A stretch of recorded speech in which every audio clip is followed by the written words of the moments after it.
Ako pala si Saturnino Arnejo Jr., ang kinikilalang Eugene ng Sogod. Nagkita kami ni Tagoro, at penyas lang niya ang mga hayop. Pati sa likod ko hindi nakaligtas. May nasagip siyang hayop. Ayun, patay din. Napatay din si Jeremiah. At doon ako naman ang hinamon niya sa labanan. Hindi niya alam na galit na ako, kaya sinugod ko siya tapos sinugod din niya ako. Sa aming mga santokan nasira tuloy ang pader.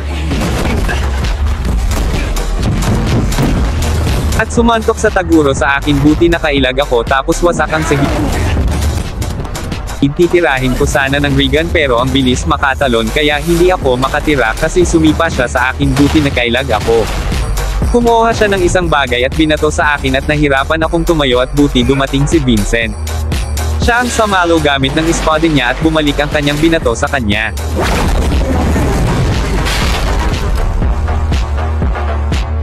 At dumating din si Dines kaya pinagtulungan naming tatlo si Taguro. Titira sana ako kaso tumalon si Tagoro sabay yakap kaya nakahiga kami sa sahig. Ginamit ni Dines ang kanyang letigo para magapos si Tagoro tapos sabay Regan patalikod para madala ko so Tagoro sa matalas na bagay kaya ayun tumama si Tagoro sa matalas na bagay at sabay tinitira ko ang Regan shot kanya kaya sapol. Bangon ulit si Tagoro parang walang nangyari at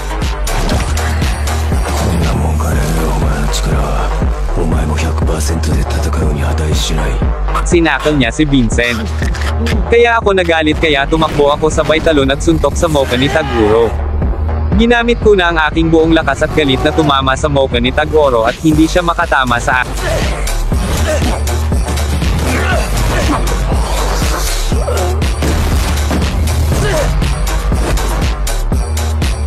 at hanggang inumpag ko siya sa ilalim ng lupa na hindi makita.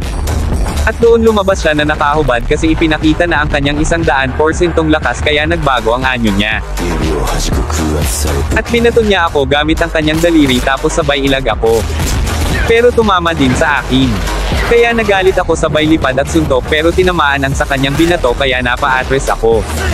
Kaya ginamit ko ang Regan pero wala na akong lakas kaya ayaw lumabas at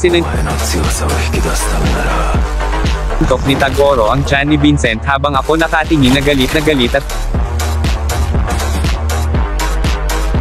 sinugod ko si Tagoro sa likod sabay suntok kaya natamba si Tagoro.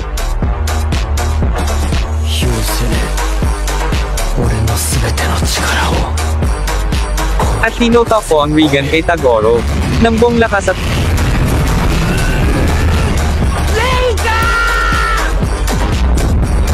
tumama kay Tagoro sabay salo at para bang walang hindi siya nasobetan.